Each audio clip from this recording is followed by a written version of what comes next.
आए बच्चों, आज हम क्या करने जा रहे हैं, आज हम क्या करेंगे, हम ना बेसिक से है ना बीमारियां बनाना सीखेंगे। ठीक है, फिर उसके बाद हम हर एक बीमारी को कॉन्सेप्चुअल समझेंगे ताकि हमें कुछ भी याद नहीं करना पड़े। ठीक है, जिसने भी बेसिक्स वाली पहले वाली 2 वीडियोस नहीं देखी है पहले वो देख लें, फिर ये बीमारियां आपके लिए बहुत आसान हो जाएंगी। आइए हम स्टार्ट करते हैं। देखिए बच्चों, आज हम पढ़ने जा रहे हैं क्या, वो बीमारियां जो थ्रोम्बस से रिलेटेड होगी। हाँ सर, कल बच्चों को पता होना चाहिए थ्रोम्बस के अंदर एक तो पहले प्राइमरी प्लेटेड प्लाक बनता है और फिर उसके ऊपर एक जाल बनता है जिसको अपन कोएगुलेशन कहते हैं। ठीक है, तो अब अगर हमें बीमारी करनी है तो हम खुद सोच के देखते हो बच्चों, या तो किसी मरीज में ना थ्रोम्बस बन ही नहीं रहा हो, या फिर थ्रोम्बस बन ज्यादा रहा हो। दो बीमारी हो सकती है, या तो बच्चों थ्रोम्बस बन ही नहीं रहा है या फिर बेटा थ्रोम्बस बन ज्यादा रहा है। आइए बच्चों, पहले हम बात करते हैं थ्रोम्बस बन ही नहीं रहा है। आपको मैंने सिखाया था बच्चों, थ्रोम्बस बनाने के लिए हमें एक तो प्लेटलेट चाहिए होती है, तो जो प्लेटलेट वाली बीमारियां हो सकती है, एक है ना हमें जाल बिछाना पड़ता है तो जो कोएगुलेशन वाली बीमारी हो सकती है, और बच्चों तीसरे मिक्स्ड डिसऑर्डर।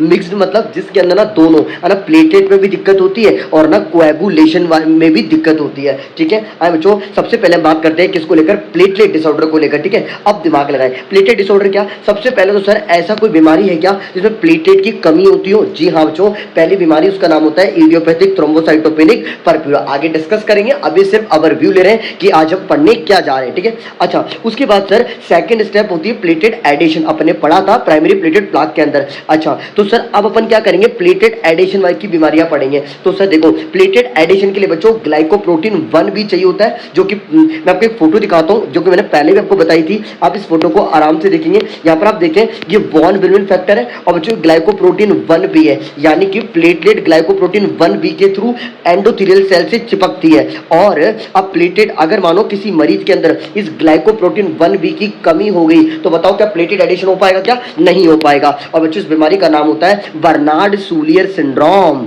ठीक है, नेक्स्ट दूसरी प्लेटेड एडिशन को लेकर बीमारी होती है यूरेमिक प्लेटलेट डिसफंक्शन। यहां पर क्या होता है बच्चों, है जो बढ़ता हुआ यूरिया होता है ना, वो क्या होता है ग्लाइकोप्रोटीन 1 बी और वॉन विलन फैक्टर के बीच में आ जाता है, तो वो इन दोनों को बाइंड नहीं होने देता। यानी कि जो यूरिया होता है वो ग्लाइकोप्रोटीन 1 बी और वॉन विलन फैक्टर को बाइंड नहीं होने देता। ठीक है, अब तीसरी बीमारी सर अपन खुद बनाएंगे कि अपन ना प्लेटलेट का एग्रीगेशन मत होने दो, प्लेटलेट को ना एग्रीगेट मत होने दो। बच्चों को पता होना चाहिए एक प्लेटलेट दूसरी प्लेटलेट से चिपकती है बच्चों ग्लाइकोप्रोटीन 2b और 3 के थ्रू। तो बच्चों अगर मानो हम इसकी कमी कर दे तो क्या एक प्लेटलेट दूसरी प्लेटलेट से चिपक पाएगी, नहीं चिपक पाएगी। तो बच्चों ग्लाइकोप्रोटीन 2b 3 की कमी की बीमारी को हम कहते हैं ग्लैंजमन थ्रोम्बस्थीनिया। ठीक है, आइए इसको एक बार आप यहां पर देख लेंगे। देखिए यहां पर आपको ये एक प्लेटलेट दिख रही होगी और ये दूसरी प्लेटलेट है, और ये दोनों आपस में चिपकती है किसके थ्रू, ग्लाइकोप्रोटीन 2b 3 के थ्रू। और बच्चों अगर ग्लाइकोप्रोटीन 2b 3 की कमी होती है तो इस बीमारी का नाम क्या होता है बच्चों, ग्लैंजमन थ्रोम्बस्थीनिया। तो इस तरीके से हमने बीमारियां बना ली किसको लेकर, प्लेटलेट डिसऑर्डर को लेकर। अब आए बच्चों हम बात करते हैं क्या, हम कोएगुलेशन डिसऑर्डर की बीमारियां बनाएंगे। बच्चों को पता होना चाहिए कि कोएगुलेशन के लिए क्लोटिंग फैक्टर का बहुत बड़ा हाथ होता है, और जो सबसे पहली बीमारी तो वो बना सकते हैं कि सर आप क्लोटिंग फैक्टर की कमी कर दो। और बच्चों को पता होना चाहिए क्लोटिंग फैक्टर 8 की कमी होती है हीमोफिलिया ए में, बच्चों क्लोटिंग फैक्टर 9 की कमी होती है हीमोफिलिया बी में, और 11 की कमी होती है हीमोफिलिया सी में। ठीक है, फिर सर क्लोटिंग फैक्टर है तो भरपूर, लेकिन आप उन्हें ना इनएक्टिव कर दो। और बच्चों को पता होना चाहिए है ना क्या कि है ना विटामिन के डेफिशिएंसी के अंदर जो क्लोटिंग फैक्टर्स होते हैं वो इनएक्टिव फॉर्म में पाए जाते हैं, क्योंकि विटामिन ए का काम होता है 2, 7, 9, 10 क्लोटिंग फैक्टर को एक्टिवेट करना। ठीक है सर, अब बच्चों अपन पढ़ने जा रहे हैं मिक्स्ड, जिसमें ना प्लेटलेट भी बर्बाद होगी और बच्चों कोएगुलेशन मतलब ना जाल बनना भी बर्बाद होगा। तो इसके अंदर 2 बीमारियां हमें याद रखनी बच्चों। पहली बीमारी होती है वॉन विल्ब्रेन डिजीज, इसके अंदर वॉन विल्ब्रेन फैक्टर की कमी होती है, मैं आपको आगे सिखाऊंगा भी सही। और अगर वॉन विल्ब्रेन फैक्टर की कमी होगी तो प्लेटलेट ना प्लेटेड एडिशन में दिक्कत आने वाली है। ठीक है, और क्योंकि बच्चों ये वॉन विल्ब्रेन फैक्टर ना फैक्टर नंबर 8 की रक्षा करता है, तो अगर इसकी कमी होगी तो फैक्टर 8 की रक्षा करने वाला कोई होगा नहीं, तो फैक्टर 8 की कमी हो जाएगी, तो यहाँ पे कोएगुलेशन के अंदर भी क्या हो गया, डिसऑर्डर हो गया। ठीक है, उसके बाद सेकंड आता है बच्चों DIC, डिसएमिनेटेड इंट्रावेस्कुलर कोएगुलेशन। बच्चों एक ऐसी बीमारी होती है जिसके अंदर ना सबकी कमी होती है, सबके मतलब बच्चों प्लेटलेट की भी कमी होती है और क्लोटिंग फैक्टर्स की भी कमी होती है। ठीक है, क्योंकि यहाँ पे सारे प्लेटेट्स और क्लॉटिंग फैक्टर बच्चों थ्रोम्बस बनाने के काम आ जाया करते हैं। ठीक है, इस तरीके से हमने ये समझा ये वो बीमारियां जो थ्रोम्बस बन ही नहीं रहा है। अब बच्चों अपन वो बीमारी समझते हैं जो थ्रोम्बस बन ज्यादा रहा है। इसके अंदर अपन दो टॉपिक डिस्कस करेंगे। पहला अपना होगा हेरिडिटरी थ्रोम्बोफीलिया। बच्चों है ना, हेरिडिटरी का मतलब भगवान के दिया हुआ है ना, बचपन से आया है। ठीक है, और थ्रोम्बोफीलिया मतलब थ्रोम्बस फॉर्मेशन ज्यादा हो रहा है। अब ऐसा क्यों होता है मैं कुछ समझाता हूँ। बच्चों हमारे खून में है ना, हमारे खून में 3 एंटी कोएगुलेंट प्रोटीन होते हैं, प्रोटीन सी, प्रोटीन एस और एंटी थ्रोम्बिन 3। बच्चों इनका काम होता है जाल बनने को रोकना। तो यार सर अब अगर ना जाल अब थ्रोम्बस फॉर्मेशन ज्यादा हो रहा है तो अब अपन है ना खुद बीमारियां बनाएंगे। सर थ्रोम्बस फॉर्मेशन ज्यादा कब होगा, जब इन लोगों की कमी होगी। तो बच्चों पहले बात करते हैं इन लोगों की कमी। सर पहले तो आप है ना एंटीथ्रोम्बिन 3 की कमी कर दो, तो पहली बीमारी का नाम हो गया बच्चों एंटीथ्रोम्बिन 3 की डेफिशिएंसी। दूसरी बीमारी में आप क्या कर दो सर, प्रोटीन सी और प्रोटीन एस की कमी कर दो, यानी कि protein C and S deficiency. ठीक है, फिर बच्चों तीसरी बीमारी होती है फैक्टर 5 लीडन म्यूटेशन। आपको पता होना चाहिए बच्चों कि जो प्रोटीन सी और प्रोटीन एस होता है वो फैक्टर 5 को एक्टिवेट करता है, फैक्टर 5 को इनएक्टिवेट करता है। ठीक है, तो अगर फैक्टर 5 में म्यूटेशन हो गया तो क्या वो इसको इनएक्टिवेट कर पाएगा, क्या नहीं कर पाएगा। 3 बीमारी हमने यहां से सीखी। और बच्चों चौथी बीमारी इसके अंदर जो आती है वो होती है प्रोथ्रोम्बिन म्यूटेशन, यानी कि बच्चों प्रोथ्रोम्बिन में म्यूटेशन हो गया तो प्रोथ्रोम्बिन का फॉर्मेशन क्या हो रहा है, ज्यादा हो रहा है। ठीक है, उसके बाद सेकंड जहां थ्रोम्बस ज्यादा बनता है थ्रोम्बोटिक माइक्रो एंजियोपैथी। शब्दों को समझेंगे बच्चों, माइक्रो मतलब छोटी छोटी, एंजियो मतलब ब्लड वेसल, पैथी मतलब बीमारी, यानी कि छोटी छोटी ब्लड वेसल में बीमारी हो गई और वहां थ्रोम्बस का फॉर्मेशन हो गया। इसके अंदर हम दो बीमारियां डिस्कस करेंगे, एक होती है हीमोलाइटिक यूरेमिक सिंड्रोम बच्चों और दूसरी होती है थ्रोम्बोटिक थ्रोम्बोसाइटोपेनिक परप्यूरा। इस तरीके से चार्ट आपके दिमाग में क्या रहना चाहिए, बना हुआ रहना चाहिए। फिर आपके लिए हर एक चीज बहुत आसान करने जा रहा हूं मैं आगे चलकर। ठीक है, आएंगे कुछ बातें आपको पहले याद कराता हूं, कुछ बातें जो आपको याद रखनी है। ठीक है, कि बच्चों जब भी है ना प्लेटलेट से रिलेटेड बीमारी होती है ना बच्चों, तो मरीज का ब्लीडिंग टाइम बढ़ा हुआ आता है। और बच्चों जब भी एक्सट्रिंसिक पाथवे से रिलेटेड बीमारी होती है ना बच्चों, तो प्रोथ्रोम्बिन टाइम बढ़ा हुआ आता है। सर एक्सट्रिंसिक पाथवे के लिए कौन सा क्लोटिंग फैक्टर जिम्मेदार होता है बच्चों, क्लोटिंग फैक्टर नंबर 7 जिम्मेदार होता है। आइए बच्चों, जब भी इंट्रिंसिक पाथवे से रिलेटेड बीमारी होती है ना बच्चों, तो एपीटीटी टाइम बढ़ा हुआ होता है। और आपको पता होना चाहिए बच्चों इसके लिए कौन सा क्लोटिंग फैक्टर जिम्मेदार होता है, 8, 9, 11, 12। बिल्कुल से बात है बच्चों, एक एक करके सभी बीमारियों को बेहतरीन तरीके से डिस्कस करते हैं। पहले हम डिस्कस करने जा रहे हैं प्लेटलेट से रिलेटेड बीमारियों को। ठीक है, सबसे पहली बीमारी जो मैंने आपको कहा था जिसके अंदर प्लेटलेट की कमी होती है उसका नाम होता है इडियोपैथिक थ्रोम्बोसाइटोपेनिक परप्यूरा। ठीक है, इसके अंदर होता क्या है बच्चों, जो प्लेटलेट के ऊपर एक रिसेप्टर होता है ग्लाइकोप्रोटीन 2b3 हाँ सर, और उसके खिलाफ क्या बन जाती है बच्चों, एंटीबॉडी बन जाती है। ओके, तो अब क्या होगा, इस प्लेटलेट को क्या किया जाएगा, फेगोसाइटोसिस किया जाएगा इसका, किसके अंदर, स्प्लीन के अंदर। यानी कि सर की ऐसी बीमारी होती है जिसमें हमारा खुद के शरीर की एंटीबॉडी हमारी प्लेटलेट्स को क्या कर रही होती है, डैमेज कर रही होती है। इसके बारे में डिटेल लेक्चर में नेक्स्ट वीडियो में डालूंगा, अभी सिर्फ इतना याद रखना है अपन को। ठीक है, सेकंड मैंने आपको बताया था बच्चों प्लेटेड एडिशन से रिलेटेड वाली बीमारी, तो उसका नाम था बर्नाल्ड सूलियर सिंड्रोम बच्चों। हाँ सर, आपने सिखाया था कि बर्नाल्ड सूलियर सिंड्रोम में ग्लाइकोप्रोटीन 1b की कमी होती है, बिल्कुल से बात है। तो बताओ बच्चों यहाँ पर किस में डिफेक्ट होगा, प्लेटेड एडिशन में, प्लेटेड एग्रीगेशन में। सर प्लेटेड एडिशन में, क्योंकि ग्लाइकोप्रोटीन 1b है ना प्लेटेड एडिशन में काम, प्लेटेड एडिशन में रोल प्ले करता है बच्चों। ये एक प्रकार की ऑटोसोमल रेसेसिव डिफेक्ट होता है। ठीक है, और आपको एक बात याद रखनी होगी, बी से बर्नार्ड और बी से बिग प्लेटलेट, यानी कि बर्नार्ड सूलियर सिंड्रोम में कैसी प्लेटलेट्स मिलती है, बड़ी बड़ी प्लेटलेट मिलती है, बी से बर्नार्ड और बी से बिग प्लेटलेट, बिल्कुल से बात है। और चूंकि एक बात और समझनी होगी, यहाँ पे जो रिस्टोसिन टेस्ट जो आता है ना वो नेगेटिव आता है। मैं समझाने की कोशिश करता हूँ, कहना क्या चाह रहा हूँ। देखो मैंने आपको एक दिन पहले बताया था, जो रिस्टोसिन होता है ना बच्चों, वो क्या करता है, वो वॉन विल्सन फैक्टर को ग्लाइकोप्रोटीन 1b से चिपकाने का काम करता है। और क्योंकि यहाँ पर तो ग्लाइकोप्रोटीन 1b की कमी है, तो बताओ क्या रिस्टोसिन प्लेटेट को एग्रीगेट करा पाएगा, क्या नहीं करा पाएगा। क्योंकि यहाँ तो जिस रिस्टोसिन क्या कर रहा था, glycoprotein 1b and won factor को क्या कर रहा था, चिपका रहा था। लेकिन यहाँ पर तो बच्चों ग्लाइकोप्रोटीन 1b की कमी है। तो ये हो गया हमारा बर्नार्ड सूलियर सिंड्रोम। ठीक है, सेकंड मैंने आपको प्लेटेड एडिशन से रिलेटेड बीमारी बताई थी, यूरेमिक प्लेटेट डिसफंक्शन। यानी कि बच्चों जब है ना किसी मरीज के खून में यूरिया का लेवल बढ़ा हुआ होता है ना, तो बच्चों जो यूरिया टॉक्सिन होता है ना, ये इंटरफेयर करता है प्लेटेड एडिशन के साथ में। मैंने आपको बताया था ये यूरिया टॉक्सिन ग्लाइकोप्रोटीन 1b और वॉन फैक्टर के बीच में आ जाया करता है, तो ये प्लेटेड एडिशन को रोकता है। यही कारण है बच्चों रीनल डिसफंक्शन वाले मरीज में ब्लीडिंग होने का, क्योंकि वहां प्लेटेड ढंग से प्लेटलेट एडिशन ढंग से हो नहीं पाता है, ठीक है। उसके बाद फिर मैंने आपको है ना एक बीमारी बताई थी ग्लैंजमैन थ्रोम्बस्थीनिया, जिसके अंदर मैंने आपको कहा था कि यहाँ पर कमी होती है किसकी, ग्लाइकोप्रोटीन 2b और 3a की। हाँ सर, और अगर सर ग्लाइकोप्रोटीन 2b 3a की कमी होगी ना तो पता है एक प्लेटेट ना दूसरी प्लेट से चिपक नहीं पाती, तो यहाँ पर किस में डिफेक्ट हो गया, प्लेटेट एग्रीगेशन में डिफेक्ट हो गया। ये भी बच्चों ऑटोसोमल रेसेसिव बीमारी होती है। और क्योंकि यहाँ पर ना तो वॉन विलियम फैक्टर में दिक्कत है और ना ही ग्लाइकोप्रोटीन 1b में दिक्कत है, तो यहाँ पे रिस्टोसिन आराम से क्या करवा देगा, प्लेटलेट का एग्रीगेशन करवा देगा। इसलिए इस बीमारी में रिस्टोसिन टेस्ट क्या आता है, पॉजिटिव आता है। लेकिन सर अभी अपन ने पढ़ा था बर्नार्ड सूलियर में रिस्टोसिन टेस्ट क्या आएगा, नेगेटिव आएगा, क्योंकि वहां पर तो किसकी कमी होती है, ग्लाइकोप्रोटीन 1b की, ठीक है। इस तरीके से हमने चारों प्लेटेड, ये हमेशा याद रखें बच्चों कि प्लेटेड डिसऑर्डर में हमेशा ब्लीडिंग टाइम क्या आने वाला है, बड़ा हुआ आने वाला है। ये बात मैं आपको ऑलरेडी बता चुका हूं कि जब भी होती है प्लेटेड की खराबी तो आता है ब्लीडिंग टाइम क्या, बड़ा हुआ, ठीक है। चलो साहब, उसके बाद हम बात करेंगे बच्चों कोएगुलेशन डिसऑर्डर के बारे में। हमने दो प्रकार की बातें करी थी, एक तो बच्चों haemophilia, haemophilia A B C. पहले सवाल एग्जाम का ये आता है, ए में कमी होती है 8 की, बी में कमी होती है 9 की, सी में कमी होती है 11 की, और ज्वाइन कनेक्टेड रहेंगे। है हीमोफीलिया ए एक्सलिंग रेसेसिव होता है, हीमोफीलिया बी भी एक्सलिंग रेसेसिव होता है, और बच्चों हीमोफीलिया सी ऑटोसोमल रेसेसिव होता है। ओके, ये बात आपको याद रखनी है। और बच्चों क्योंकि यहाँ पर मैंने आपको बताया 8, 9 और 11 की कमी है ना, और ये तीनों इंट्रिंसिक पाथवे के क्लोटिंग फैक्टर्स होते हैं, ठीक है। तो यहाँ पर क्या होगा बच्चों, एपीटीटी टाइम बड़ा हुआ आने वाला है। लेकिन क्योंकि यहां पर एक्सट्रिंसिक पाथवे में कोई दिक्कत नहीं आई है तो यहां प्रोथ्रोम्बिन टाइम क्या रहेगा, नॉर्मल रहेगा। यहां पर हमारे पास मरीज क्या लेकर आता है, यहां पर मरीज लेकर आता है हीम आर्थ्रोसिस। सर हीम मतलब तो होता है खून, और आर्थ्रोसिस मतलब होता है जॉइंट में, यानी कि बेटा हीम आर्थ्रोसिस का मतलब होता है ना जोड़ों में क्या बढ़ जाना,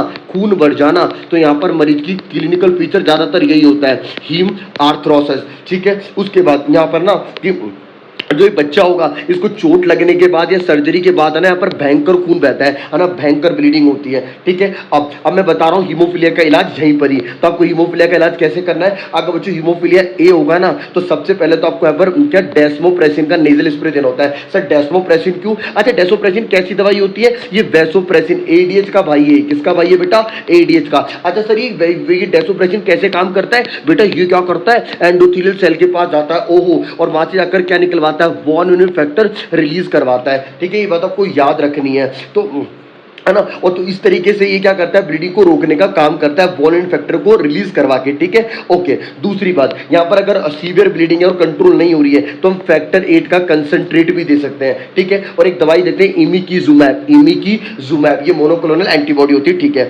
फिर आए एक काम की बात बता देता हूं आपको, क्या कि अगर आपने हीमोफीलिया ए वाले मरीज को फैक्टर 8 का कंसंट्रेट दिया ना तो क्या होता है, उस मरीज के अंदर ना उस फैक्टर 8 के खिलाफ क्या बन जाती है, एंटीबॉडी बन जाती है। अगर आपने उसको बाहर से फैक्टर 8 दिया ना तो मरीज के शरीर में उस फैक्टर 8 के खिलाफ क्या बन जाएगी, एंटीबॉडी बन जाएगी, ठीक है। ये बात आपको पता होनी चाहिए। फिर बच्चों हम बात करते हैं किसको लेकर, हीमोफीलिया बी को लेकर। बच्चों हीमोफीलिया बी में हम फैक्टर 9 का कंसंट्रेट देंगे क्योंकि हम फैक्टर 9 की कमी है। फिर बच्चों हीमोफीलिया सी के अंदर हम फैक्टर 11 का कंसंट्रेट देंगे क्योंकि हम फैक्टर 11 की कमी है। ये लीजिए हमारा शानदार तैयार। फिर सेकंड डिसऑर्डर मैंने आपको बताया था बच्चों विटामिन के की कमी, और मैंने आपको बताया था कि बच्चों जो विटामिन के होता है ना वो 2, 7, 9, 10 फैक्टर को एक्टिवेट करता है और प्रोटीन सी और प्रोटीन एस को भी क्या करता है, एक्टिवेट करता है। तो अगर बताएं अगर 2, 7, 9, 10 की कमी हो गई तो बताएं अगर सर ये 2, 9, 10 ये तो किसके हो गए, इंट्रिंसिक पाथवे वाले हो गए, तो सर एपीटीटी टाइम बढ़ जाएगा, बढ़ जाएगा सर। सर फैक्टर 7 की कमी होगी, हाँ सर। तो बताओ प्रोथ्रोम्बिन टाइम बढ़ना चाहिए, नहीं बढ़ना चाहिए, बढ़ना चाहिए,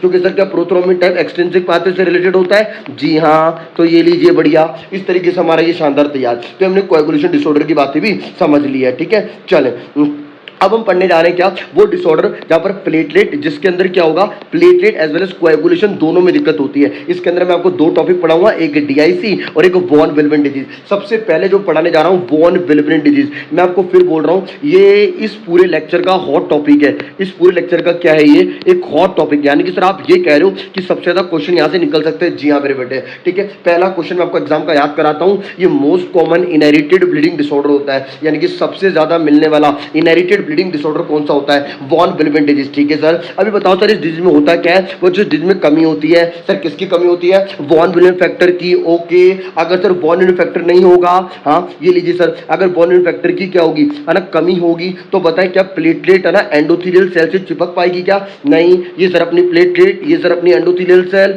सर आपको पता है प्लेटलेट एंडोथेलियल सेल से वॉन विलेवन फैक्टर के थ्रू चिपकती थी, अगर वॉन विलेवन फैक्टर की कमी होगी तो बताएं क्या प्लेटलेट चिपक पाएगी क्या? नहीं। तो सर प्लेटलेट एडिशन में दिक्कत हुई नहीं हुई? हो गई। और सर आपको पता है कि जो वॉन विलेवन फैक्टर होता है ना, ये पता है ये जो क्लोटिंग फैक्टर नंबर 8 होता है, ये उसकी रक्षा करने का काम करता है। अगर सर मानो आज अगर इसकी कमी हो गई तो बताओ क्या क्लोटिंग फैक्टर नंबर 8 की कोई रक्षा कर पाएगा क्या? नहीं। तो बताओ फैक्टर 8 का लेवल कम होना चाहिए नहीं होना चाहिए? होना चाहिए। और सर फैक्टर 8 इंट्रिंसिक पाथवे का पार्ट होता है नहीं होता है? होता है। तो बताओ बेटा एपीटी टाइम बढ़ेगा नहीं बढ़ेगा? बढ़ेगा। यानी कि सर फैक्टर 8 की कमी हो गई तो इंट्रिंसिक पाथवे में क्या हो गई? दिक्कत हो गई। और अगर इंट्रिंसिक पाथवे में दिक्कत होती तो एपीटी टाइम क्या हो जाता है? बढ़ जाता है। चलो साहब, इतनी बातें समझ में आती है। अच्छा सर ये बताओ बीमारी ऑटोसोमल डोमिनेंट है रेसेसिव है? बेटा ये ऑटोसोमल डोमिनेंट होती है। सर अभी अपन ऊपर दो बीमारी पढ़ी थी, एक तो अपने पढ़ा था ग्लैंडमैन थ्रोम्बोसिथेनिया बर्नार्ड सूलियर, ये ऑटोसोमल रेसेसिव होती है। एक अपने पढ़ी थी सर हीमोफिलिया सी, वो भी ऑटोसोमल रेसेसिव थी। ठीक है, और बेटा अपन पढ़ने जा रहे हैं क्या? एक वॉन विलेवन डिजीज के टाइप के बारे में। ठीक है, तो आओ सबसे पहले टाइप होता है टाइप 1, सेकंड होता है टाइप 2, थर्ड होता है टाइप 3। पहले टाइप 1 की बात करते हैं। सर टाइप 1 पहले क्यों पढ़ाया? क्योंकि बेटा ये मोस्ट कॉमन होता है। ओके सर, क्या ये भी ऑटोसोमल डोमिनेंट है? हाँ सर ऑटोसोमल। सर यहाँ पर होता क्या है? वॉन विलेवन फैक्टर की कमी हो जाती है। ओके, यानी कि सर आप ये कह रहे हो कि टाइप 1 वॉन विलेब्रिन डिजीज के अंदर वॉन विलेब्रिन फैक्टर की कमी हो जाती है। ठीक है, आएंगे वो जो टाइप 2 की बात करेंगे। टाइप 2 के अंदर क्या होता है बेटा? यहाँ पर ना नंबर तो उतने ही रहते हैं वॉन विलेब्रिन फैक्टर के। अच्छा सर आप ये कह रहे हो कि यहाँ पर वॉन विलेब्रिन फैक्टर के नंबर तो उतने नहीं है, लेकिन यहाँ क्वालिटेटिव डिफेक्ट होता है। यानी कि ना जो वॉन विलेब्रिन फैक्टर होता है ना वो ढंग का नहीं बनता, ढंग का रंग रूप का नहीं बनता। ठीक है, बनता तो है लेकिन ढंग के रंग रूप का नहीं बनता। तो बताओ ये काम कर पाएगा क्या? नहीं कर पाएगा। ठीक है, अब जो टाइप 2 होता है ना बच्चों, उसके 4 टाइप होते हैं, 2A, 2B, 2M और 2N। पहले अपन बात करते हैं 2A के बारे में। बच्चों 2A के अंदर क्या होता है कि जो वॉन विलेब्रिन फैक्टर की जो क्लियरेंस है ना वो इंक्रीज हो जाती है बाय अडमतास तेरा। मैं आपको समझा देता हूं बच्चों, हमारे शरीर में क्या, हमारे शरीर में वॉन विलेब्रिन फैक्टर को क्लियर करने का काम किसने ले रखा है?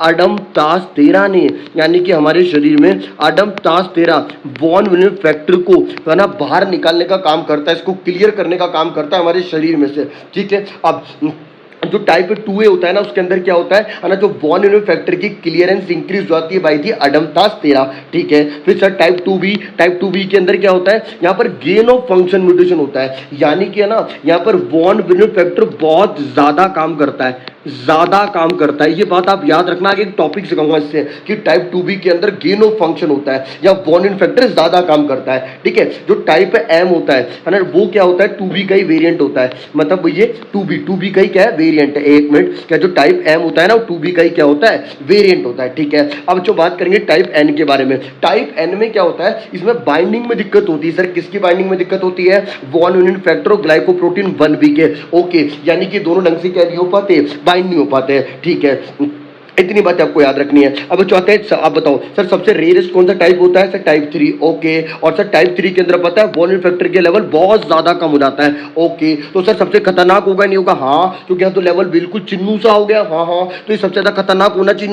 चाहिए। लेकिन पता है खुशखबरी की बात क्या है? ये बहुत कम देखने को मिलता है। सर सबसे ज्यादा कौन सा देखने को मिलता है? टाइप 1। जी हाँ, ओके सर ये तैयार रखना। इसके स्क्रीनिंग टेस्ट के बारे में देखते हैं। अच्छा देखो, सबसे पहले तो यहाँ ब्लीडिंग टाइम बढ़ा हुआ आएगा। सर क्यों? क्योंकि बताओ क्योंकि सर प्लेटेड में दिक्कत है नहीं है? सर प्लेटेड ही किस में दिक्कत है बेटा? प्लेटेड के एडिशन में। सर कैसे? क्योंकि सर यहाँ वॉन विलेब्रिन फैक्टर की कमी है। तो बताओ क्या प्लेटेड चिपक पाएगी क्या? नहीं चिपक पाएगी। तो बताओ ब्लीडिंग टाइम बढ़ा हुआ आना चाहिए नहीं आना चाहिए? आना चाहिए सर। ठीक है, अब उसके बाद यहाँ प्लेटेड काउंट क्या रहने वाला है? नॉर्मल। क्या प्लेटेड का नंबर थोड़ी कम हो रहा है? नहीं सर, यहाँ पर तो प्लेटेड में चिपकने में दिक्कत है। ठीक है, यहाँ प्रोथ्रोम्बिन टाइम क्या रहेगा? नॉर्मल रहेगा। सर क्यों? क्योंकि बेटा प्रोथ्रोम्बिन टाइम कौन से पाथवे से रिलेटेड होता है? एक्सट्रिंसिक पाथवे से। क्या क्लोटिंग फैक्टर नंबर 7 में कोई दिक्कत है क्या? नहीं सर, तो प्रोथ्रोम्बिन टाइम में नॉर्मल रहेगा।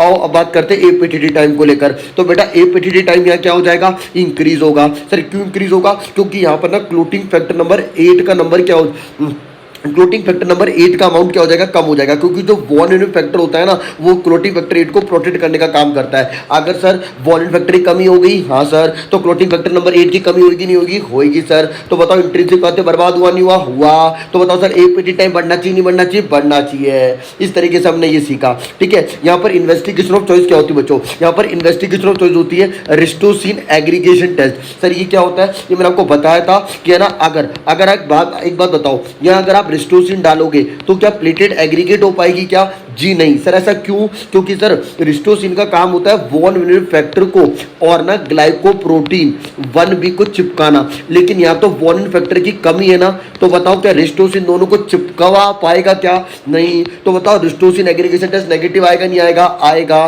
ठीक है। ये बात आपको याद रखनी है। तो यहाँ से मैं एक बात याद कराता हूँ, अगर उसने आपको क्वेश्चन में रिस्टोसिन टेस्ट ऐसे पॉजिटिव दिया है, इसका मतलब पता है वो उसके कौन से वेरिएंट की बात कर रहा है, टाइप 2B की बात कर रहा है। क्योंकि बच्चों टाइप 2B के अंदर क्या होता है ना, गेन ऑफ फंक्शन म्यूटेशन होता है, यानी कि वॉन विनर फैक्टर ना ज्यादा काम करता है, वॉन विनर फैक्टर ज्यादा काम करता है, ठीक है, वह गेन ऑफ फंक्शन होता है। तो अगर कभी उसने रिस्टोसिन टेस्ट पॉजिटिव दे रखा है तो डरने की बात नहीं है, क्योंकि वो टाइप 2B की बात कर रहा है, ठीक है। सर अपन इलाज क्या करेंगे, सबसे पहले सर अपन डेसोप्रेसिन देंगे। सर क्यों, क्योंकि सर डेसोप्रेसिन क्या करता है, एंडोथेलियल सेल से क्या रिलीज करवाता है, वॉन विनर फैक्टर को रिलीज करवाता है, ठीक है सर। उसके बाद सर आप क्या दोगे, फिर सर अपन क्रायोप्रेसिपिटेट। सर क्यों, क्योंकि बेटा क्रायोप्रेसिपिटेट में क्लोटिंग फैक्टर नंबर 1, 8 और 13 होते हैं और वॉन विनर फैक्टर होता है, तो हमें वॉन विनर फैक्टर चाहिए तो हमें क्रायोप्रेसिपिटेट देना पड़ेगा अगर सीवियर ब्लीडिंग हो रही होती है तो, ठीक है। इस तरीके से हमने ये भी समझ लिया। अब आए बात करते हैं किसके बारे में, डीआईसी के बारे में,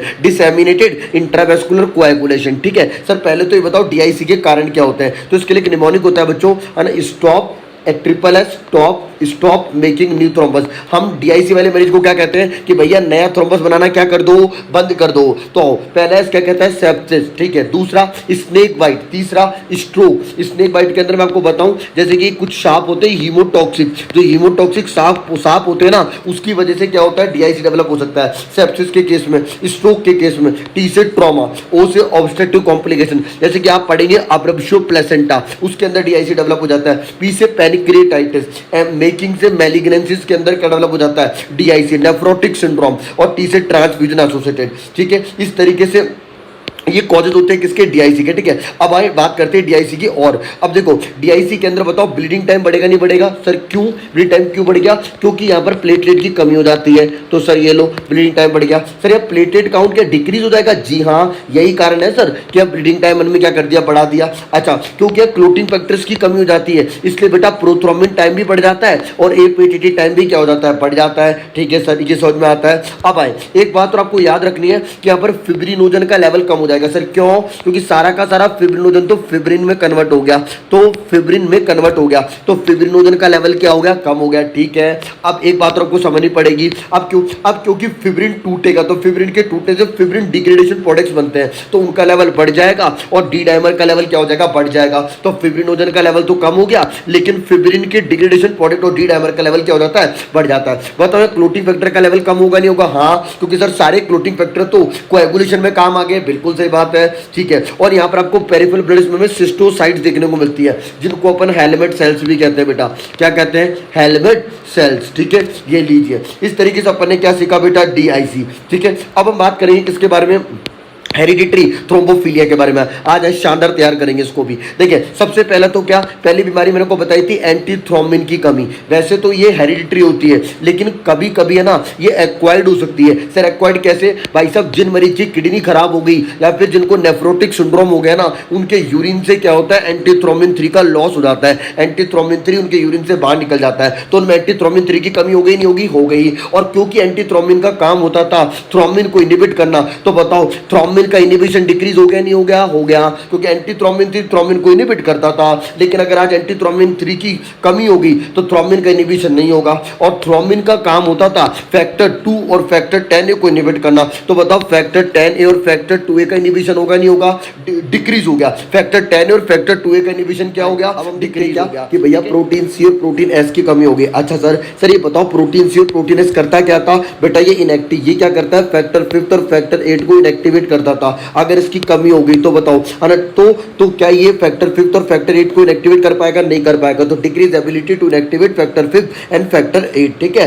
अब आपको पता होना चाहिए, एक बहुत बड़ा क्वेश्चन ये याद कराता हूं कि अगर किसी मरीज में प्रोटीन सी और प्रोटीन एस की कमी होती है ना, तो उसको हमें वारफेरिन नहीं देनी होती कि तो उसमें वारफेरिन इंड्यूस स्किन नेक्रोसिस हो जाता है, इंक्रीज रिस्क रहती है वारफेरिन की वजह से स्किन नेक्रोसिस होने की प्रोटीन सी और प्रोटीन एस डेफिशिएंसी वाले मरीजों के अंदर, ठीक है। चलो इतनी बातें मैंने आपको क्लियर कर दी। उसके बाद हम बात करते हैं क्या कि मानो कभी क्या हो गया, प्रोथ्रोम्बिन के अंदर म्यूटेशन हो गया, तो यहाँ पर क्या होता है, प्रोथ्रोम्बिन का फॉर्मेशन क्या होता है, ज्यादा होने लग जाता है, ठीक है। तो हेरिडिटरी थ्रोम्बोफिलिया में हमने कितनी बीमारियां पढ़ ली? 4 बीमारियां पढ़ ली, ठीक है। उसके बाद अब हम पढ़ने जा रहे हैं क्या, अब हम पढ़ने जा रहे हैं क्या कि थ्रोम्बोटिक माइक्रो एंजियोपैथीज, ठीक है। तो इसके अंदर मैं आपको 2 बीमारियां पढ़ाऊंगा। पहली बीमारी होगी अपनी कौन, है ना, क्या है ना, थ्रोम्बोटिक थ्रोम्बोसाइटोपेनिक परप्यूरस, और दूसरी बीमारी होती है हीमोलाइटिक यूरेमिक सिंड्रोम, ठीक है। पहले हम ये बात करते हैं, है ना, ये बीमारियां देखने में किसको मिलती है, तो टिपिकली ये किन लोगों में देखने को मिलती है, ठीक है। तो सुनते हैं, देखो जो टीटीपी होता है ना, वो ज्यादातर टिपिकली फीमेल में देखने को मिलता है, लेकिन जो हीमोलाइटिक यूरेमिक सिंड्रोम होता है ना, वो ज्यादातर एक बच्चों में देखने को मिलता है, चाइल्ड में देखने को मिलता है, खत्म, ठीक है। आपको पता होना चाहिए क्या कि बच्चों टीटीपी के अंदर क्या होता है, जो एक्चुअली टीटीपी डेवलप कैसे होता है वो समझाता हूं। देखो जो एक चीज होती है वॉन विलब्रिंड फैक्टर, ठीक है। अब इस वॉन विलब्रिंड फैक्टर को, है ना, इस वॉन फैक्टर को क्या किया जाता है ना, क्लियर किया जाता है अडमतास 13 के द्वारा। अडमतास 13 वॉन विलब्रिंड फैक्टर को साफ करने का काम करता है, लेकिन टीटीपी के अंदर क्या होता है, इस अडमतास 13 की क्या हो जाती है, या तो बेटा कमी हो जाती है, या फिर ना इस अडमतास 13 का इनिबिशन हो जाता है, ठीक है। और क्योंकि अगर अडमतास 13 की कमी होगी तो बताओ क्या वॉन विलन फैक्टर, क्या वॉन विलन फैक्टर डिग्रेड हो पाएगा? नहीं। तो वॉन विलन फैक्टर का लेवल क्या हो गया, इंक्रीज हो गया। और अगर वॉन विलन फैक्टर ज्यादा होगा तो बताओ थ्रोम्बस फॉर्मेशन ज्यादा होना चाहिए, नहीं होना चाहिए? होना चाहिए। तो थ्रोम्बस का फॉर्मेशन क्या होता है, ज्यादा होता है, ठीक है। अब बात करते हैं एचयूएस को लेकर। तो आपको पता होना चाहिए बच्चों, एचयूएस पता है किसकी वजह से होता है, एक बैक्टीरिया, है ना, जो जिसका नाम होता है इकोलाई, है ना। और एक ऐसा इकोलाई होता है जो कि टॉक्सिन प्रोड्यूस करता है, शीगा टॉक्सिन। यानी कि सबसे पहले बच्चे को दस्त होंगे, और किससे दस्त होंगे, ऐसे इकोलाई से, जो कि कौन सा टॉक्सिन प्रोड्यूस करता है, शीगा टॉक्सिन। और ये शीगा टॉक्सिन क्या करता है, ब्लड वेसल की एंडोथेलियल सेल को डैमेज कर देता है, ठीक है। उस तरीके से क्या कराता है, थ्रोम्बस का फॉर्मेशन करवाता है, ठीक है। तो हीमोलाइटिक यूरेमिक सिंड्रोम को इतना याद रखना है। अब देखो, है ना, अगर हम बात करें चाहे एचयूएस की, चाहे हम बात करें टीटीपी की, दोनों के अंदर ना एक ट्रायड मिलता है, कॉमन ट्रायड मिलता है। दोनों के अंदर प्लेटेट काउंट क्या हो जाएंगे, कम हो जाएंगे, क्योंकि सारी की सारी प्लेटेट तो थ्रोम्बस बनाने के काम आ गई, ठीक है। दोनों के अंदर ना, क्योंकि है ना, किडनी की छोटी छोटी जो ब्लड वेसल्स होती है ना, उसमें थ्रोम्बस का फॉर्मेशन हो गया, तो यहाँ पर एक्यूट किडनी इंजरी डेवलप हो जाएगी। इसलिए मरीज का क्रिएटिनिन का लेवल और ब्लड के अंदर यूरिया नाइट्रोजन का लेवल क्या हो जाएगा, है ना, बढ़ जाएगा, ठीक है। और तीसरी बात यहाँ पर होता है माइक्रो एंजियोपैथिक हीमोलाइटिक एनीमिया, क्योंकि क्या होगा, अब इन छोटी छोटी ब्लड वेसल में अगर थ्रोम्बस बन गया ना, तो जब यहाँ से आरबीसी गुजरेगी ना, तो उसका लाइसिस हो जाएगा। और यहाँ पर जो आरबीसी लाइसिस होने के बाद बनती है, उसको अपन कहते हैं सिस्टोसाइट और हेलमेट सेल। क्या कहते हैं, सिस्टोसाइट्स और हेलमेट सेल। ये बात आपको याद रखनी है। आप ये फोटो देखेंगे, ये देखिए, ये अपनी आरबीसी है, ठीक है। ये सर अपना थ्रोम्बस है, जी हाँ सर। और जब आरबीसी यहाँ से गुजरी तो ये हेलमेट सेल के सिस्टोसाइट के रूप में कन्वर्ट हो गई है, ठीक है। ये आप पेरिफेरल ब्लड स्मीयर की पिक्चर देख सकते हैं, यहाँ पर भी आपको क्या दिख रही है, हेलमेट सेल दिख रही है, ठीक है। अब आए कुछ बातें और समझते हैं, क्या कि अब ये तो समझ में आ गया सर दोनों में कॉमन फीचर क्या है, लेकिन दोनों में डिफरेंशिएटिंग फीचर क्या है, जिससे हमें पता लगे कि मरीज किसका है। तो वो काम आएगा अपने क्वेश्चन सॉल्व करने के लिए। याद रखो, क्वेश्चन सॉल्व करवाएगा अपन को, ठीक है। तो वो क्या होता है कि है ना, जो टीटीपी होता है ना, टीटीपी वाले मरीज के अंदर बुखार आता है, ठीक है। और वहां पर न्यूरोलॉजिकल सिम्टम देखने को मिलेंगे, स्ट्रोक जैसे फीचर्स आ सकते हैं। लेकिन अगर मैं बात करूं ना, एचयूएस के अंदर कभी भी बुखार नहीं आएगा, ठीक है। लेकिन एचयूएस में ना आपको एक हिस्ट्री देगा, वो काय की, है ना, दस्त की और डिसेंट्री की, डायरिया और डिसेंट्री की हिस्ट्री देगा आपको अच्छी खासी, ठीक है। अब सर टीटीपी का इलाज कैसे करेंगे अपन सर, क्योंकि वहां पर एंटीबॉडी बन गई, किसके खिलाफ, अडमतास 13 के खिलाफ एंटीबॉडी बन जाती है, अडमतास 13 के खिलाफ। तो अपन को क्या करना पड़ेगा, प्लाज्मा को छानना पड़ेगा, ताकि अपन उस एंटीबॉडी को बाहर निकाल सके। इसको कहते हैं प्लाज्मा फेरेसिस। और क्योंकि वहां पर एंटीबॉडी बन रही है अडमतास 13 के खिलाफ, तो अपन को स्टेरॉइड्स देने पड़ेंगे। स्टेरॉइड क्या करते हैं, एंटीबॉडी के बनने को रोकते हैं, ठीक है। और एक आप मोनोक्लोनल एंटीबॉडी इस्तेमाल कर सकते हैं, रितुक्सीमैब, ठीक है। इस तरीके से हम टीटीपी का इलाज करते हैं। लेकिन अगर हम बात करें HUS का इलाज कैसे करेंगे? HUS के अंदर, क्योंकि देखो यहाँ पर एनीमिया हो रहा है तो है ना, जब भी खून की कमी होती है हम क्या चढ़ाते हैं? पैक्ड आरबीसी, ठीक है। क्योंकि यहाँ पर एक्यूट किडनी इंजुरी हो गई तो हम क्या करेंगे? मरीज का डायलिसिस, हीमोडायलिसिस, और यहाँ पर एक दवाई देते हैं इक्लूजिमैब। क्या देते हैं? इक्लूजिमैब, ठीक है। अच्छा, एक बात और मैं आपको बहुत अच्छी तरह तैयार कराता हूँ, सुनना ध्यान से, क्या कि है ना, HUS और TTP को DIC से तुम कैसे डिफरेंशिएट करोगे, ठीक है। देखो HUS और TTP में भी क्योंकि है ना प्लेटलेट थ्रोम्बस का फॉर्मेशन हो रहा है, सारी प्लेटलेट यूटिलाइज हो गई तो ब्लीडिंग टाइम इंक्रीज होगा, प्रोथ्रोम्बिन टाइम, एपीडी टाइम सब इंक्रीज होंगे क्योंकि प्लेटलेट यूटिलाइज होगी, क्लोटिंग फैक्टर यूटिलाइज हो गए। DIC के अंदर भी यही होता है, वहां भी है ना सारे क्लोटिंग फैक्टर्स और ना प्लेटलेट यूटिलाइज हो जाती है। लेकिन बेटा HUS और TTP के अंदर क्या होता है? फिब्रिनोजन का लेवल नॉर्मल रहेगा, ठीक है, लेकिन DIC के अंदर फिब्रिनोजन का लेवल डिक्रीज हो जाता है। ओके सर, ठीक है, ये काम की बात है। DIC में फिब्रिनोजन का लेवल कम होगा लेकिन HUS और TTP में क्या रहेगा? नॉर्मल रहेगा। ये बात आपके लिए गौर करने वाली बात है, ठीक है। इस तरीके से हमने क्या कर लिया? थ्रोम्बोटिक माइक्रोएंजियोपैथी को भी क्या कर लिया? खत्म कर लिया। सारे डिसऑर्डर्स हमारे क्या होते हैं? फिनिश होते हैं।